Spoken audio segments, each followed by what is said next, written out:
Dan Bublitz Comedy Productions.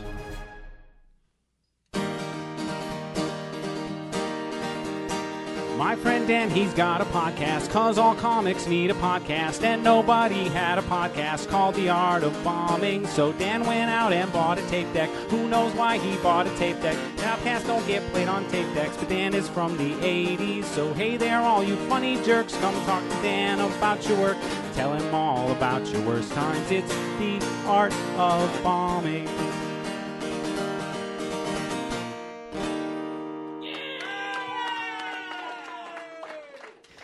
So it is the day after the Laugh Out Loveland Comedy Festival.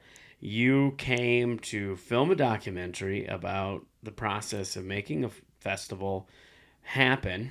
And, I mean, we've been talking for a while about it, but it's one of them things that, you know, you really do plan for. I mean, you could have come out months ahead of time and followed footage.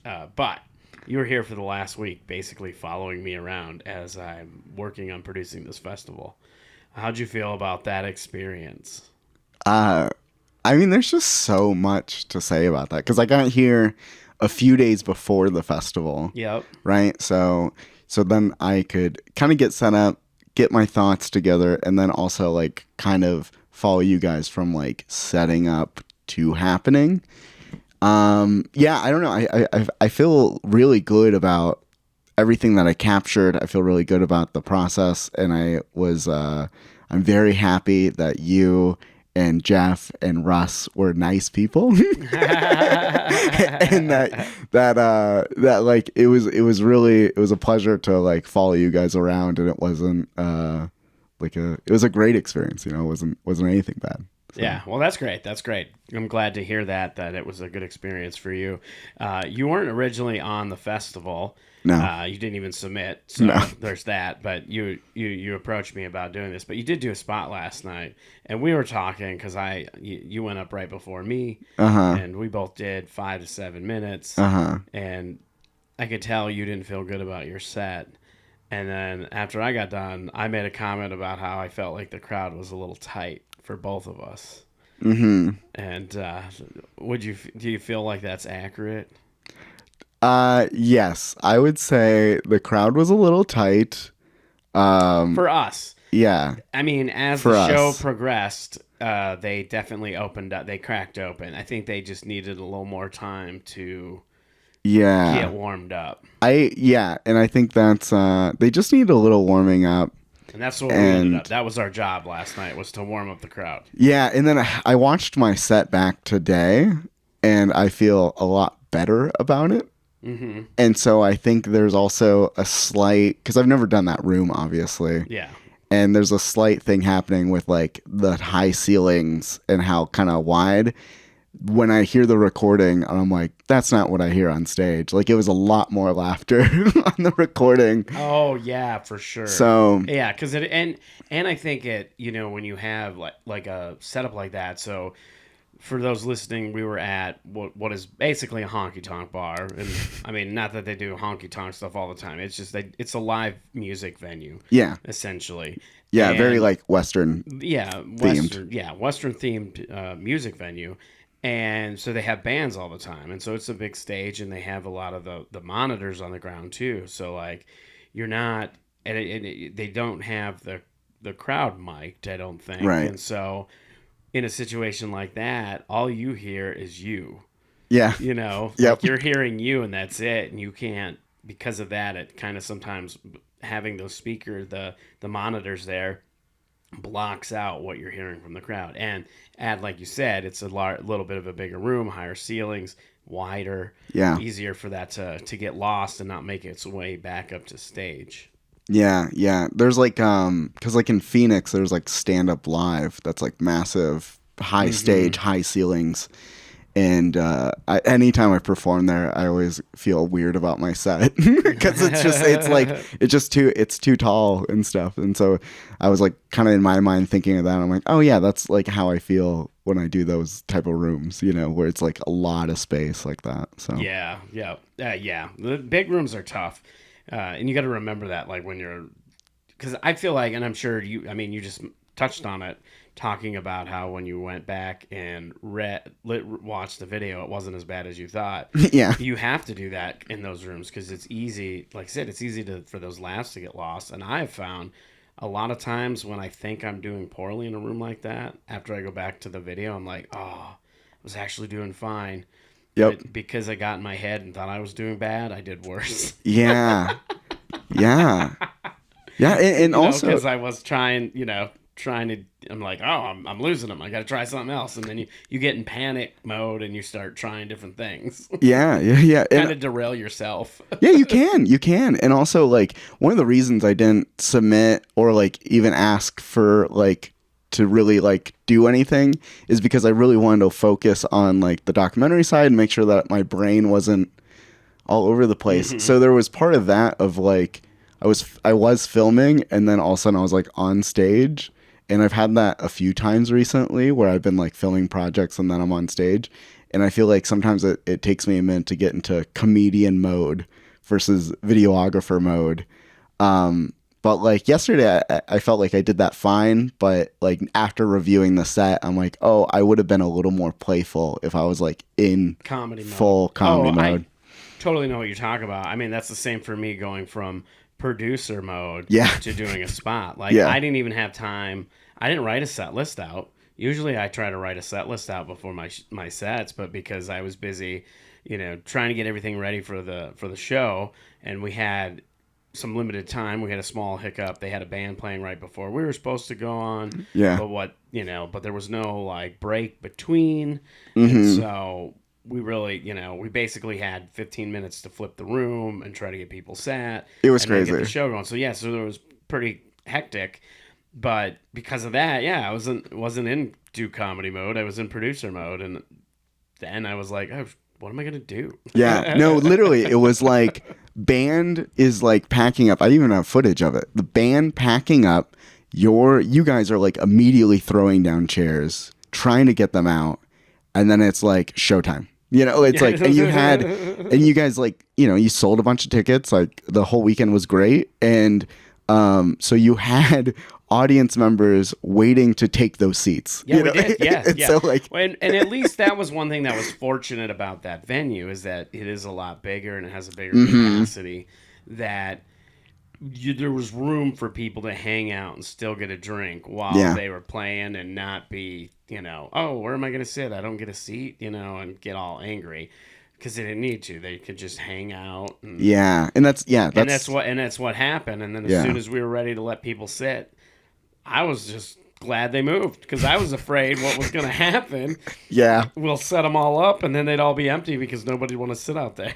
Yeah, exactly. But that was not the case. They filled up very quickly, even more. I mean, a lot quicker than I had expected.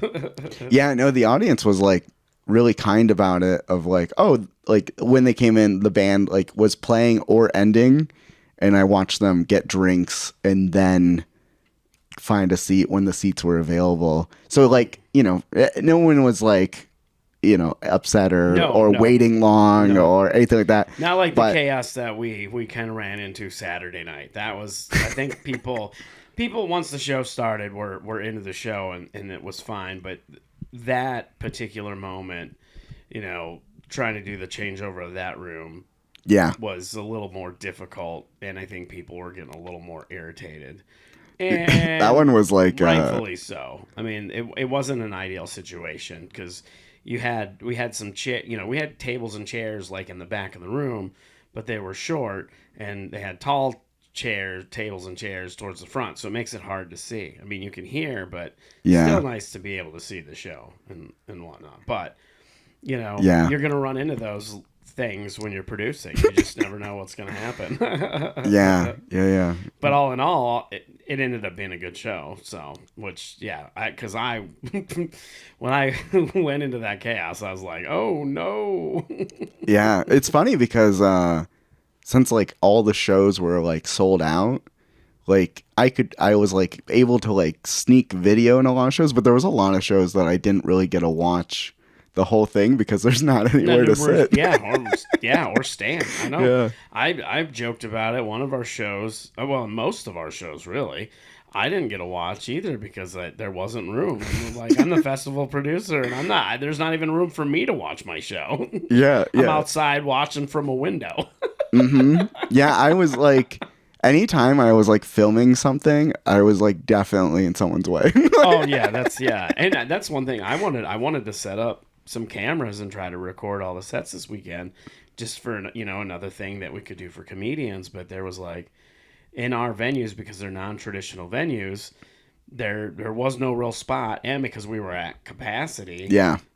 it couldn't do it. It couldn't set them up anywhere. The only other thing you could do is not sell as many tickets to, you know what I mean? Yeah. Like you just reduce your, kind of like when people do comedy specials, they'll take out some seats so they have room for the camera gear, camera setups and things like that. And that's something we could have did, but Yeah, we were already in small venues. We didn't need it any smaller. yeah, like we did that for when we filmed The Big Laugh. We had 3 cameras and had to take out probably 2 to 3 seats, and got lucky that we could hide one of the cameras. But yeah, like most of the time it's like now you're selling less, Yeah, exactly. And you don't want that. You want your rooms to be full. Mm-hmm. You want to have a good full room, and so having more audience there is probably a better choice than filming a set. Yeah, it can be. Yeah, definitely. Unless you're filming for a particular reason. And that's one thing. You know what I mean? If the idea is that you're filming just to film, to film, yeah, take the seats. yeah. But yeah, even a lot of the volunteers and stuff, yeah, we couldn't really, kind of poke your head in now and again, but for the most part, we were just all in our way. Yeah. I thanked Tanner who volunteered. I thanked him for watching my set, and then he responded with, "Well, I was running the light, so I had to be there."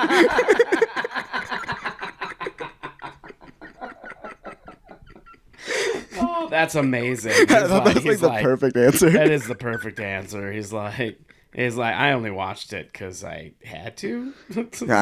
Yeah, technically I had to be there. So technically I had to be there. I was running the light. I had no choice. Yeah. I volunteered. Part of the volunteer work was watching your set. And yeah, because I had to make sure you didn't go over. Yeah, I had to make sure you stay in line. And that you're lucky to be here. That's know your role right now. And keep that in mind.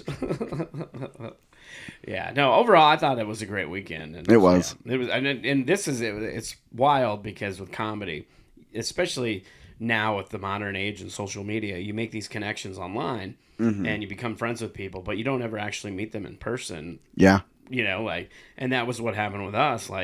Yeah. We've been friends for a few years now because of social media and interactions and, Zoom meetings and whatever. Yeah. And we never met in person. This is the first time we met in person. And not only is it the first time we met in person, you stayed at my house all week. Yeah. I was nervous. I was nervous about the first time I meet Dan, I'm staying a week at his house. What if his house is terrible? What if he's terrible? What if you know what I mean? All these things that you just don't know. And then I get here and you have a beautiful house and you're a nice guy. And I'm like, oh, thank God. Thank God. He's a normal person. Yeah. Well, I'm glad that I exceeded your expectations. You just never know. You don't know. That's what's one thing that's wild about comedy is that, because one of the biggest financial impacts on comics is trying to figure out, secure lodging. Yeah. And, it used to be back in the day, a lot of venues and things would provide lodging and when you travel, and that doesn't happen as much now. And so you have to kind of figure out your own. And so one of the things we do is we just volunteer to sleep at other comics places, and a lot of times it's strangers. You know what I mean? We don't know these people. One time I did a show, unless we're doing a show in a town where we do know, where we have a real friend that we've met or whatever. Yeah, one time I was doing a show and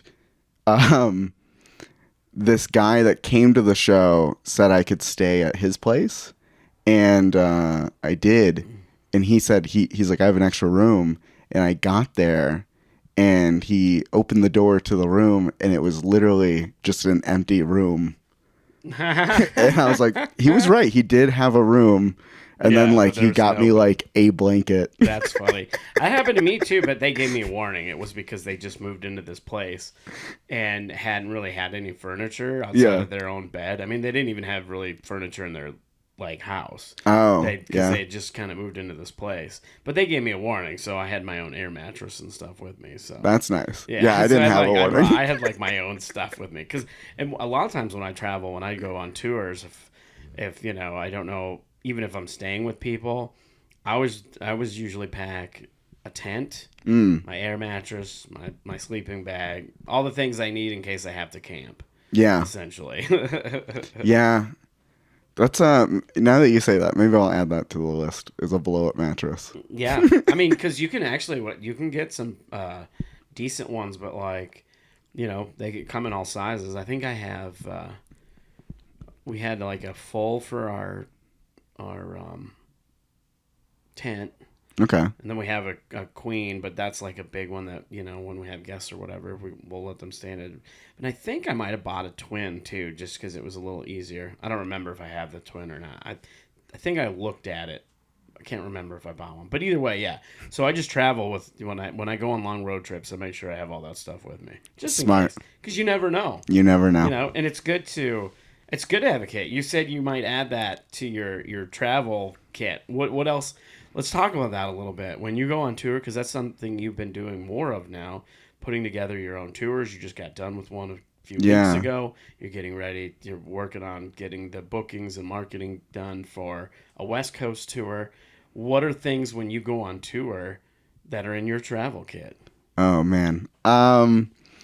You know, a lot of my stuff is like really focused around the fact that I can't eat gluten. So it's a lot of like tons of like snacks and like easy, because like, you know, even this week where it's like there's just moments that like the easy thing is like McDonald's and I can't eat there, so I gotta find something. So there's a lot of things like that. But now, this last tour I just did, I put together like a bucket or like a tub with a lid, and in that it's got a microphone cable, a microphone, and then it's got like just like the essentials, like maybe like toilet paper, toothbrush, type of, you know, things like that. Yeah, that's another thing I always carry in my car, even when I'm not on tour. That's just I have a plastic bag that I think has a few paper plates in it, some paper towels. It has a roll of toilet paper, has plastic utensils just in case. Yeah. I'm big into like having that, and then like I like having like battery chargers for like phones and stuff like that, and all those things. So nothing crazy in there, and pretty simplistic, and really just focused around, because my biggest hiccup is always just eating is the biggest hiccup on traveling. But everything else is pretty simplistic, besides the mic cable and the microphone, because as you know, there's been gigs where you get there and they have a great PA system, but for some reason they won't replace that one cable. Yeah, or that one bad mic, yeah. Yeah, like it's a great system, but they're stuck with this $20 mic that's beat up, you know? Yeah, it's amazing how that, you know, these venues will do that. They'll like have this amazing sound system, and like one of the cheapest parts of that sound system they won't replace. Yeah, or have a backup of, you know, anything. I have so many extra mic cables, just even like because I do a lot of live production for comedy stuff now, to where I'm always, you know, every time I buy a new microphone, I typically will get a new mic cable. Like I just bought new mics for here in the studio, and I got new mic cables with them. And then I plugged them in, and then I took my other ones, wrapped them up, and they are backups. Yeah. You know, keep it. You gotta have that backup equipment. Hell, I even have like 2 or 3 extra mics all the time, but that's not something I always travel with. But now that's something I might throw in there. Just throw it in there, just because you're right. Yeah. You know, and I think another thing, if you have room, of course, when you're traveling, if you don't have a big vehicle, it can be hard to pack all the stuff. So you got to take that into consideration. But having even a mic stand and in a portable stool might not be a bad idea, because sometimes venues don't have stools or tables that you can use on stage, or they'll have a mic stand, but it'll be a music mic stand, and it's pretty annoying for one of has a boom arm on it. Yeah, on the East Coast tour, one of the shows we did, they didn't have a stool, and it just ended up being a high chair up there. Yeah. And then like I've had it where they don't have mic stands. Was there a baby in the high chair too? Yeah. In the back, just heckling you. Yeah. Throwing its food at you. Yeah, he was actually the booker. Okay. He said, "I'll pay you this many," and then he held up his hand, and I was like, "You got a deal, buddy." I was going to do it for this many, and I held up less fingers. Oh, I love it. But you're saying, so they didn't have a stool or anything. Yeah, and I've ran into like, I don't know. I'm also okay if there's not a mic stand and you just set it on something. I am too, because I honestly, all it does is, for me, it just adds an aesthetic, and then it creates an obstacle that I have to move. Because I don't use a mic stand. I don't either. But I know that there's like this weird thing with comedy that, especially on stage, if you don't have these certain things, it messes with the psyche of the comedian. Yeah. A stool and a mic stand. And even a lot of times comics don't use the mic stand. They pull the mic out, and, they walk around. But there are those comics that will use that mic stand as a, place to put their hand or whatever. But even if they don't, if there's no mic stand, they panic. And it's like, why are you panicking? You don't even use a mic stand. Yeah. I think those comics, they need to do more bar gigs. I think I've done enough bar gigs where I'm like, man, as long as the microphone turns on and we got some stuff going on. Yeah, as long as you shut the TVs off and these people can hear me, that's all that matters. Or at least the ones behind me. Yeah, exactly. It was funny because, last night when we were getting ready for that last show, they actually had a DJ tech guy that was there that runs their sound and does some DJing there. Okay. And so he was helping with the sound and lighting last night. And he was asking, he's like, "Do you want me to run over to our other bar and get the cordless mic?" And I was like, "No, please don't." Because I was telling him when he was asking what we needed. I said, "We just need a mic cable." Yeah. And I said, "The only thing is we need it so it's unwrapped, so we can move around the stage." Because I didn't want it wrapped around the mic pole. Good point. Because that was something I saw that a lot of times with music, especially when the music mics with the boom arms. A lot of times musicians are playing instruments, so they can't hold the mic. Yeah. So it's got to be in the stand. And then the mic cable, just for safety purposes, will be wrapped around the stand. Yeah. Well, if you're a comic, the last thing you want to have to do is have a comic go up there and try to untwine and try to unravel the mic cable. And that was something I saw, and I was like, "Hey, we just need a mic and a cable, but please make sure it's not wrapped around the pole, around the mic stand." Yeah, that's a good point. Yeah. But then he suggested a wireless mic, and I was like, "Oh, no, we want the corded." Yeah. We need the corded. Yeah, those wireless mics, man, they'll just besides all the other issues, even if they work perfectly, sometimes they just start wandering with a delay, just oddly. Yeah. It's so strange that 2023 and we're like, I need wired. Yeah, absolutely. I think you're right. It's just like, you've been running around doing this documentary and you're using these wireless lapel mics. Yeah. And I was a little intrigued on that. And then I was also I'm like, how good are they? How well do they work? They're incredible. And that's what you said, but I was just like, because of my experience with anything wireless is they might work a little bit, but yeah. I mean, I always worry about the distance, because that was one of the things I asked you about with them is what kind of distance, because that's with wireless microphones.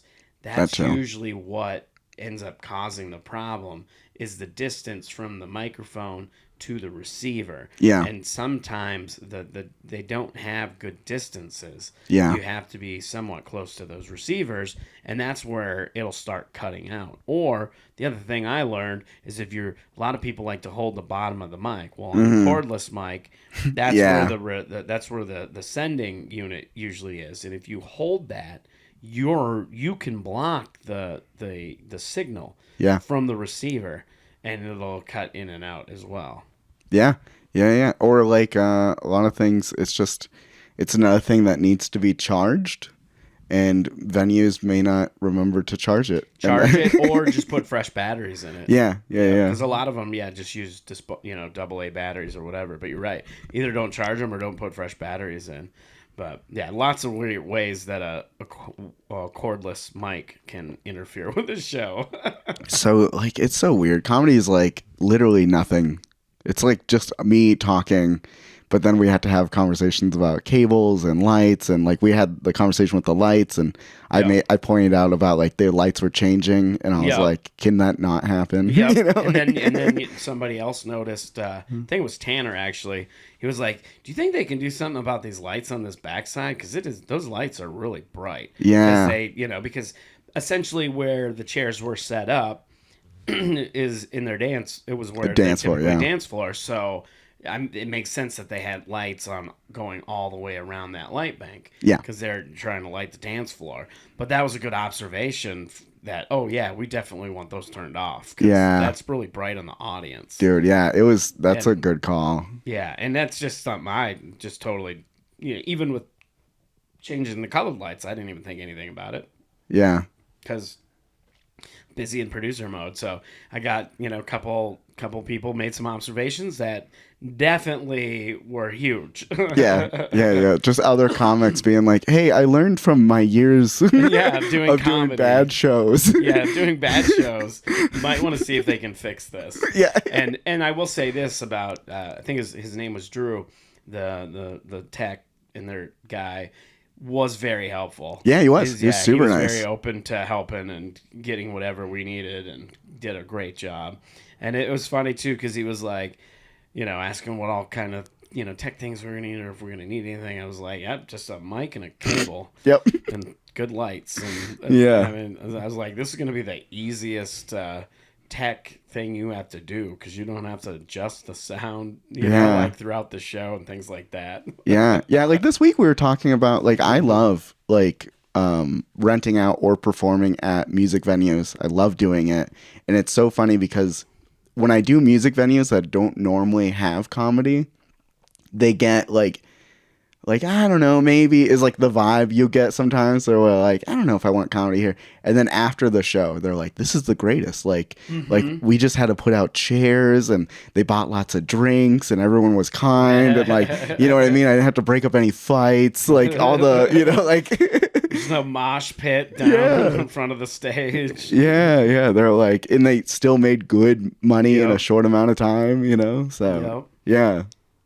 And I think the other thing too that's really nice about picking venues like that is a lot of them already have their own equipment, and that's one thing that was very helpful, because a lot of our venues that we use this weekend for the festival, there's a few of them that didn't have their own equipment, and we have to bring in our own equipment and set up, and that's part of where some of the hiccups come in when you're trying to flip over a room and they're doing other events. Granted, last night, there was a band playing before. And it didn't take long to flip the room. I mean, no. It was like we still got the room flipped and had people seating before 7 o'clock.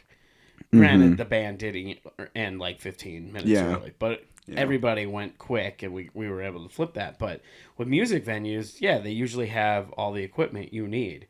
They have good lights usually, and they have the mics and mic stands and everything. So it is ideal for doing comedy in that sense, because you don't have to bring in your own gear. Yeah. That makes it easier. And did you? They had those chairs too, right? Yes. Yeah. They did. So they even had the chairs right. Yeah, they had the chairs. Yeah, that was. That's one incredible. Thing. After Saturday night, I had we had those hiccups with the one venue, and it wasn't on the venue. It was just we had weird weather Saturday, and that venue was celebrating their 1-year anniversary. Yeah. They had a big outdoor party thing that was supposed to be happening. They had a band outside, and all this stuff was leading up to the comedy or whatever. And then we got this wild storm, and that caused everybody to go inside. And so there was a lot of like just chaos of the day, a lot of things that were out of everybody's control. But after that, I was like, all right, I don't want to, I try to be a, forward thinker. And so I was like, all right, well, after this, I better go see if the manager's over there, and let's talk a little bit about tomorrow. And that's one thing I did when I was over there. I asked about chairs. I was like, do you guys have chairs that can, She's like, yeah, we got some short chairs. Do you want us to bring them up? I was like, yes, that would be great. Because I asked if, because some people, and one thing I did notice when I went in there last night, and I didn't notice it the night before, was that their dance floor is just their regular floor. But some venues don't like putting tables and chairs on dance floors because they have special dance floors. Oh, okay. Where it's an actual, tiled thing or whatever. Interesting. But their floor was just, their whole flooring is like a laminate flooring or whatever. So it wasn't like a different type of flooring for the dance floor. And so, I asked about if we could put chairs out there. And they were like, oh, yeah, and do you need short chairs? I said, yeah, that would be great. She said, all right, we'll bring them up. Yeah. And so when we got there, they had about 25, 30 chairs ready to go. That's great. So, and anytime that happens, with venues, you need that stuff. That's huge. Yeah. Because that's something I've been looking for. I've been looking for my, folding chairs. And I know there was a business that shut down and they had a bunch of folding chairs, but I talked to them about maybe purchasing them, but they were like, oh, this is somebody else's. It's been letting us use them. Okay. I don't know if they want to sell them, that kind of thing. But yeah. But I've been trying to get my own chairs just for that, because then I could really produce some shows and start a rental company. Yeah, you have everything. You're ready to go. I don't. Well, I have 2 of everything, honestly. Yeah, you do. I don't even own a PA system, so you have everything, and you're putting together these shows. It's crazy. Oh yeah, I can do like a whole production. The only thing I don't really own is a stage. I do have one stage, and when I designed it. And because I built it myself, when I designed it... Guys, are you listening? He said, I don't have a stage. And then he said, I designed and built this stage myself that I own. Okay, all right. Okay, what I'm saying, I don't have a stage that I can transport very well now. That's what I was trying to say. Yeah, okay, I do have a stage that I built and designed to be portable. But when I built it, and I designed it, and I did the measurements... It fit in my Hyundai Santa Fe. Okay. I did not think about other types of cars. All right. And then my Hyundai Santa Fe, the transmission went out and it wasn't worth fixing. And now I drive a Kia Soul, and that stage does not fit in that car at all. Doesn't also fit in my partner's Rogue. So now it's not portable. How far away are you from getting like a trailer? Like a covered, honestly, like an enclosed trailer? I mean, that or a camper van that has a little extra storage, but yeah. Or just like a transit van. Yeah. To haul equipment. Pretty close. I mean, if I got chairs, I'd almost have to. Yeah. I mean, I really would. Yeah, you need a portable storage unit. Yeah. Is what you need. Actually, it's funny because we're talking about... It might not be funny to my partner, but it's funny to me. But I was actually looking at storage units because of all my equipment that I have.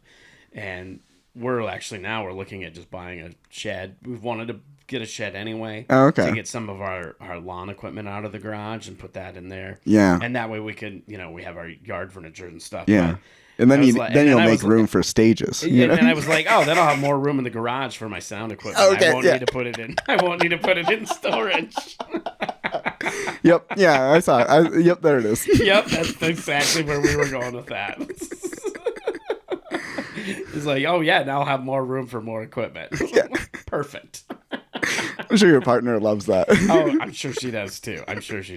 Yeah, I'm always buying new stuff, trying to buy new upgrade equipment when I can. Right. I mean, I have 2 lighting, well, technically I have 3 lighting rigs because, I have 2 light stands, but it came as one unit. So Okay. it can break into two parts, or you can use it to build a truss across the stage. Okay. So so technically it's two rigs, but I also have two different lighting styles because I just bought a new spotlight before the festival, which, I bought a spotlight, and I will say this, that was probably a really good upgrade because That spotlight was dope. and I can show you, there's pictures of what we were doing before, Mm-hmm. and then pictures from the festival with using that spotlight, because that was the first time I got to use it. Oh, okay. Because I literally just got it like a week and a half before the festival. Oh, okay. And then we hadn't had any shows where I got to use it or test it out. And I will say that made a hell of a difference on making that setup look really good. Yeah, I got some really good footage and photos because of that spotlight. You could really kind of like focus it in. It was dope. It's good. Yeah. I liked it. So yeah, I can do pretty much it. I can do a whole show now. Like Yeah. Stage production. Yeah, Just need that portable stage. Yeah, you're like weeks away from having your own Bonnaroo, where you really could what just I need. You know what I need? set up a hole in a field somewhere. Yeah, right. Well, maybe instead of doing that, maybe what I need is a venue. I can just do shows out of said venue and also store my equipment. Yeah, it adds the place. This is like the same conversation I always think happens for like antique and thrift stores, like where I always think like someone's just like has tons of antiques and they're like, okay, but what if I made money off of having these things? Yeah, exactly. Yep, and that's how they open their antique store. Yeah, and it's just really to like get their partner off their back of. It's like, see, now look what, it's not in the house. Yeah. Now we can use the coffee table. Yeah. In our case, it'll be, now we can use the garage. Yeah. Yeah, I'm sure you're probably not far off. Yeah. But I think having all this gear is good to have. It really is. Because you can now, because what it allows us to do, because even with the festival, if we just wanted to do this festival, we would have only been able to use, and I didn't have any of this equipment. Right. We would have either had to rent the equipment, or we would have had to only use venues that exclusively had their own gear. Yeah. And what it allows us to do, even with when we produce shows here in Loveland throughout the year, we can go to venues that don't have sound setups and then do a full-on production. Yeah. And then these venues are like, whoa, this is not what I thought was going to happen. Like, we just started a new show. Excuse me. We just did a new show. Well, it's been a month or so ago now, but they want me back. We're coming back there in October. But we did a show in July, I think. And the owner was very excited to have the comedy in the show. There was a lot of other things that ended up happening that weekend, and there was an audience, but it wasn't like huge, but it was still good 20 to 25 people. So it was a good audience, and it was a good lineup, and the show was great. But the owner wasn't just impressed by how good the comedy was. He was impressed by all the things that we did. Like I have a backdrop, I got curtains. Like I transformed their tap room into what looked like a comedy club. Yeah. And as people were coming in, they were like, wow, they were impressed by having just even like the curtains and That's pretty the dope. lights and the speakers and like all the things. And so being able to have that allows us to go into those venues that don't have that, but then also it allows us to have, like when we do these festivals, we can go to a venue that doesn't have that equipment and then do this stuff for them. Yeah, it does really open up, because like when I tour, I'm really just looking at like venues that have equipment, right? Because I don't own anything anymore. So I'm always looking for that, right? And like sometimes I'm renting the space or whatever, and like it opens up. So if you wanted to do a tour, you could kind of just pick any place. I can, yep. That just do a show feels anywhere. good, yeah. And that's what I was trying to say. Yeah, is that with having all this gear, we can just use any venue. If we wanted to go, if we could talk a barbershop into letting us do a show, we could do a show there. Yeah. The only thing is with venues like that, if they don't have chairs, we'd have to rent chairs. And that's where my brain is like, well, if I could get some, 30 to 50 folding chairs, I can do anything. Yeah. I like the idea that folding chairs is the only thing stopping you from like a world tour. You're like, I can pull of my own production. Yeah. Not my comedy. It's just a world tour of me producing comedy shows. No, it's pretty dope though, man. That's pretty cool that you can I do like I saw you transform a room from nothing to having the backdrop and having the lights and stuff. And it was a cool show. Like I even sent a picture to my girlfriend, was like before and after, and was like, look at this. Like this isn't this crazy? We literally took a loading dock and turned it into a showroom. Yeah. That's exactly, and that's what we can do. And you, if I didn't film any of that or showed you, you would think that it's set up that way all the time. Yeah. Because it looks professional. Yeah. It looks like a real thing. Yeah. Yeah. And one thing with that particular venue that was really cool is that because they do a lot of other entertainment and things like that, there was somebody in town had a bunch of stage, like a huge stage. Okay. Like sections, and they bought that from them. And so now we, at that venue, we do have a stage that we set up.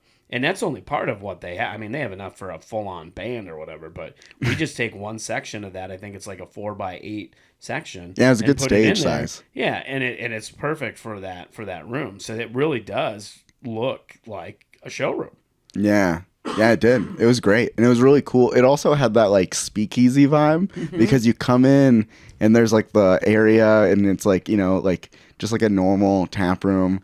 And then you go down and then you're like kind of behind the scenes and then you take a left and then you're like into this cool showroom and you're like, oh. Yep.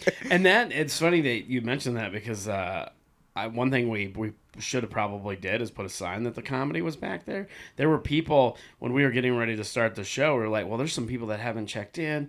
We better go make sure we can start selling tickets. And then I went up and out there and there were some people that were there for the show, but they were like, where is it? Oh. And I'm like, oh, it's in the back. Even my partner, she texted me. She's like, am I at the right place? Right. Because she didn't, there was nothing set up in the tap room. And I was like, oh, no, I went up and got her. And yeah, it's crazy what you can do if you have the gear.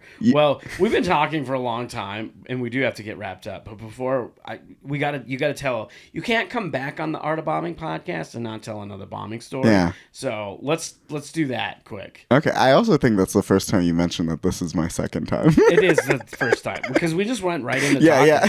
Our chemistry is that good. We literally been hanging out every day. So. Yeah. And not hated each other. Not yet, yeah. Not yet. Yeah. I think you stayed one more day. Yeah, no, I knew what story I was going to tell. I knew it. I was going to be, okay, so I just moved to the East Coast, right? So I am traveling a little bit and trying out different places. Yep. And I tried out a brewery. I won't say which show because I also say that the owner was really nice and they were very nice people. And so maybe it was just a weird thing, but I set the show up, self-produced, and then I drove like 4 hours to this gig. And when I got there, there was a sign outside that said closed. Oh no! Like on a like a A-frame thing, and the big bold closed. And I walked up, and I was like, "Oh no!" Like I just talked to them. I talked to them that day, so I was like, "What's happening?" Something happened. And as I got closer to the sign, I realized that in very small, very very small font below that, it said "private event." Oh, no. That's one of my biggest pet peeves when a venue puts signs up that says they're closed for a private event instead of putting a sign up that says comedy show, closed for a comedy show. Yeah. Tickets available, something also, like that. Yeah.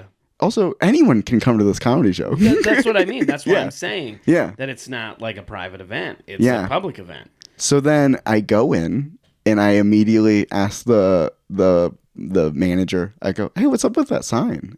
And they're like, we're closed for your event. And I was like, it's open to everyone. And they're like, I guess that makes sense. And then so I was like, can we take it down? So we took it down, right? And then when I walked in, there was, I think I counted 30 or maybe 40 flyers for a different comedy show happening in the following week. Like 7 days, 8 days later from my show. And not at the same venue? At the same venue. At this venue. Same venue. But it like they had it on like the fridges, the bathroom, the place was covered in this flyer for this guy coming in about a week. And I was like, hey, also, I sent you guys these flyers. Like, you didn't put them up? I thought you said you put them up. And then you go, right. And so, we had a little discussion. And then I put down my stuff and I start like kind of feeling out the room and seeing where I'm going to be. And he comes back maybe 10 minutes later with a black and white printout of a screenshot from his phone of the flyer that I sent him. And he puts it on the table and he goes, good? And I go, well, the show's like in an hour. Like, and you got a sign that says you're closed. Yeah, I was like, what's this flyer going to do? And then that's so disheartening. Yeah, and then there was people there at the bar. And a few of them I heard say, well, we got to get out of here because you're closing. And then I had to be like, no, you guys can stay. Yeah. And was that a show that they were paying you for? Or you just like, was like a door deal type? It was a door deal. And I felt confident in it because they had on their website, they do tons of shows and they have pictures all over their website of like hundreds of people in there. You know what I mean? Well, the reason I asked that is because the difference is that the show that was going to happen there the next week that they had all those flyers out. Yeah. I guarantee you they had money vested in it. They had to. And that's the difference between they had to. With venue owners, if they have a stake in the show, they're going to go do the promoting they need to do. If they don't have a stake in the show, they don't care. They're just like, whatever. This is your thing. Yeah. And, they have a really good like social media following. Mm-hmm. And I messaged them in the following weeks because it's not my first rodeo, right? So I always send like a Google Drive and it's got like the flyer, it's got a video, it's got like a sample email they can send out to the email blast, it's got social media posts, it's got, I give them a Google Drive folder of all that stuff before I even get there. Basically, you give them a marketing kit for the show. Yeah. Yep. And I'll do that maybe a month before. And then I follow up in the coming weeks and I go, hey, did you print out the flyers? Hey, did you get the flyers up? Hey, did you send out an email? Just kind of following up. And, they were kind, but they were like, yep, good, yep, and then I didn't see them ever post it on social media, so I was like, hey, I haven't seen, they shared Instagram story once. And so I was kind of like interested why they didn't push so hard. But then I found out they're like really in for this guy coming next week. And my thing's just kind of a whatever. Kind of a filler. Yeah. And then, we had some ticket sales and it was good. But I watched the door because there was 8 people that walked by and they said, hey, I was going to come to the show, but it was closed. And so I had brought in 8 people that were just kind of wandering around because they were going to come to the show. But they saw the sign before I could take it down. And so, oh my God. And they just happened to be drinking at the bar next door. So there was a lot of like just weirdness like that. But like then the actual show itself was small, intimate, maybe like 15, 20 people. So not terrible. So it wasn't a complete it wasn't disaster. Terrible. My set went fine. Yeah. But like the manager, I could tell he was kind of upset because he put out like 80 chairs and now he had to tear down 80 chairs. And he was just like, man. I was like, well, if you want to, listen to what, my advice and do the things I asked you to, you wouldn't be in this situation right now. Which it's funny because something similar to that happened to me. Ended up canceling the show. Oh, really? But because nobody came to the show. Mm. But there, I did this show. It was supposed to be in a back, like this coffee shop, but they had this back room where they had like stage and they bring bands and it's really cool. It was a really cool coffee shop venue, but they had somebody, even the people working that day didn't realize there was a show. Yeah. And I was like, well, yeah, I mean, yeah, I was booked to do the show, blah, blah, blah. And then, they're like, yeah, well, yeah. And the guy that booked it wasn't even there. Mm. And then it turned out that talking to the staff, that they were having issues with this person, booking, but not really promoting it. Yeah. Like they were using somebody to book stuff in there. And that was kind of his job to do the promoting and do the stuff. And he wasn't really doing it. And that's something that they had noticed is that, a lot of the events weren't getting promoted like they should have because that person wasn't, they'd be like, oh, sure, have a show. But then they're not even like coming to the shows, doing the things or any of that stuff. Yeah. It's just so sad when it's like everything's there to have a good show. Mm-hmm. And it's just like a few stumbles can really make it go from 10 to 15, 20 people or whatever it was at that venue to like there could have been, there could have been tons of people there, but you don't know. Yeah, exactly. Well, and I mean, there was a lot of things going on. I mean, there could have been a lot of people. There was a Pride thing going on that weekend, and there was a lot of people walking around downtown and doing things. And if it would have been promoted properly, there's a good chance, that it could have got some people. But then maybe not because I look like how I look at like. And so I probably, what does that mean? That means I probably don't attract LGBTQ queer crowd. Oh, really? Well, just based on not because because of how I look. I look like a person that would probably be homophobic. I'm a straight white male that has a beard and I'm bald and I look the way. Like I know how I look. All right. I'm cutting all of this out. I'm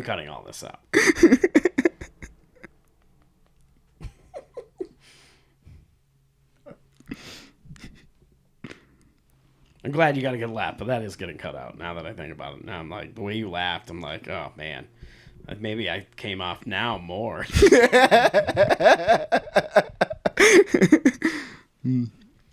Yeah. Anyway, you just never know. Maybe marketing would have, if they would have did better promoting. Yeah. Maybe it would have got an audience, but then again, maybe it wouldn't have because there's a lot of other things going on too. Yeah. So it's hard to say, but you don't know if you don't try to do the promoting part. That's what's key. Because even, it's one thing for not to promote an event and nobody to show up.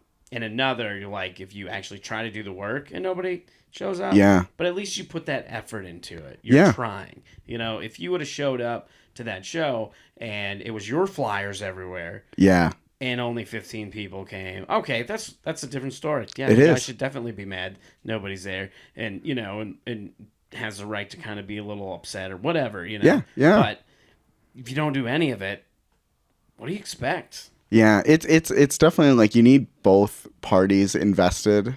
And, a good example is like another brewery that I did a couple hours away from where I live.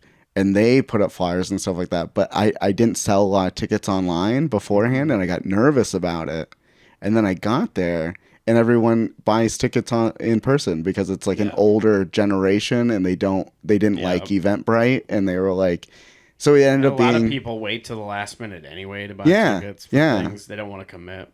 So it ended up being a great show, but it's like it's so random. You don't always know what you're getting. Oh, absolutely. Well, this has been great. Thank you for sharing that story. I'm not going to get into some of the other normal stuff I got because we talked a lot of comedy stuff up top, and I do want to get wrapped up because, we got another thing we're doing, and then we got to get you to the airport. And I see some of my batteries on my cameras are starting to get ready because I'm a pro. I'm watching this stuff. I'm just looking around. I'm like, oh, no. But this has been fantastic. I do two quick things. First, what's been one of your favorite gigs that you've done so far? And then what's this? I got the Art of Bombing playlist. Get pumped. Doesn't have to be a song that gets you pumped for comedy. Just a song that gets you pumped. Quick favorite gig, and then a song you'd add to the playlist. Okay. My favorite show would be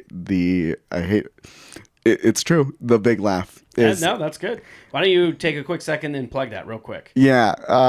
So it's my favorite gig. It was we filmed at Improv Mania in Arizona, and now it's a TV show that you can find on Tubi and soon a few other streaming services, called The Big Laugh. Season 1 is 3 episodes, and each episode is 30 minutes, and it's 15 minutes sets by each comic, so 2 comics an episode. And it was a killer time, and we packed the venue. It's almost like a modern premium blend kind of. Yeah, that's exactly what I was trying to go for. Like, I really wanted something that we could have nowadays for that, you know. Mm-hmm. So yeah, that's great. That's great. Yeah, awesome. And the song. The song. Oh man. Geez. What's any song that I like? Oh, okay. I like Float On by Modest Mouse. All right. Float On, Modest Mouse. That's what's getting added to the playlist. And the last thing, where can people find you? Oh, at your house right now. Yeah, right now, right this if they're in town. By the time this comes out, it'll be a couple weeks ago. Knock on Dan's door. Yeah. They'd be like, "Where's Zach? Where are you hiding him? Where are you keeping that body?" Yeah, you can find me. Yeah, you can find me on Instagram, Zack Lyman Podcast, or TikTok, Zack Lyman Comedy on there. But yeah, mostly Instagram, or you can go to my website, Zack Lyman Podcast. Awesome. Now, cool question I gotta know, because you said Zack Lyman Comedy on TikTok and Zack Lyman Podcast. Why are you not changing it so it's all matching? Because I'm just curious. I don't know. I was like, do I want to also talk about the podcast on TikTok? I don't know yet, you know? Yeah, but maybe you do Zack Lyman Comedy on Instagram, and because podcasts are part of comedy anyway. I don't know. I'll also tell you that a few weeks ago I thought about deleting them all. So who knows? I don't, you know. And that is the appropriate answer. Thanks for doing this. Yeah, thanks for having me, buddy. This has been a Dan Bublitz comedy production. Roar.